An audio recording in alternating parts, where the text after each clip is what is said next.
Insemmilkom dan huwa l-aġġornament ta' sija u nofs. Nhar il-ġimgħa 4 ta' Novembru ser tittella mixja ta' protesta fil-Belt Valletta, organizzata mill-laqda Reboot għal trasport pubbliku aħjar, bl-iskop li l-poplu juru d-diżappunt tiegħu dwar is-servizz ta' trasport pubbliku. F'konferenza tal-aħbarijiet dalgħodu laqda Reboot qalet li spiċċa żmien fejn l-awtorità tal-Gvern, Transport Malta u l-Arriva jibqgħu jitfgħu fuq xulxin ir-responsabbiltà għan nuqqasijiet kbar li nħolqu bir-riforma fit-trasport pubbliku. Il-Parlament Ewropew adatta regoli ġodda pieni ibsa għal min jabbuża mit-tfal u dawk li jfittxu ritratti pornografiċi ta' tfal fuq l-internet. Ir-regoli jgħidu wkoll li paġni tal-internet fl-Unjoni Ewropea b'kontenut ta' pornografija ta' tfal iridu jitneħħew.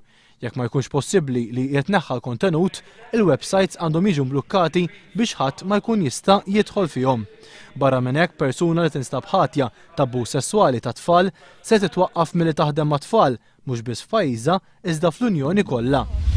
Għal mistoqsijiet ta' deputat Laburista Anthony Giusdecelis, il-Ministru tas-Saħħa Joe Cassar ammetta li fl-ewwel 6 xhur ta' din is-sena kien hemm 120 tip ta' pillola out of stock.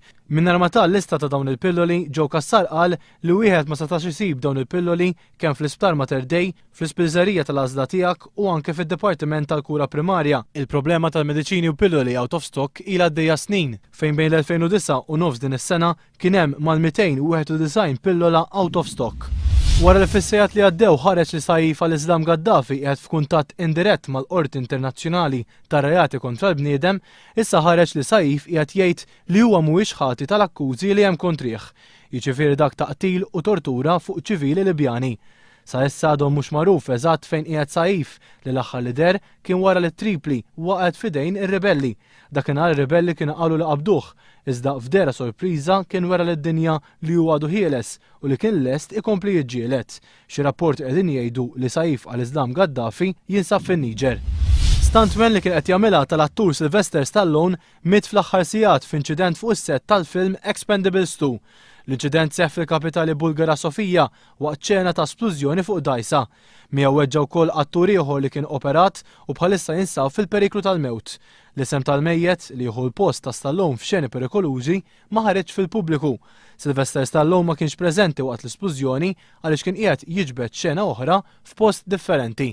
Dak kien kollox għalissa, nerġgħu nkunu magħkom b'aġġornamenti ieħor fil-5 u nofs.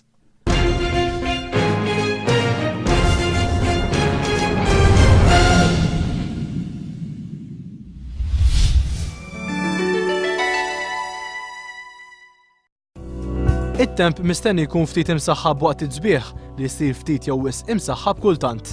Il-viżibilità tajba, riħ moderat mill-vant li jsir moderat għal ftit qawwi u jdur mixlok il-vant. Baħar ġeneralment moderat b'impad baxx mixlok li jsir ftit ili xejn. L-ogħla temperatura 22 grad, l-anqas 17 grad, temperatura tal-baħar 22 grad, l-indiċi UV 4.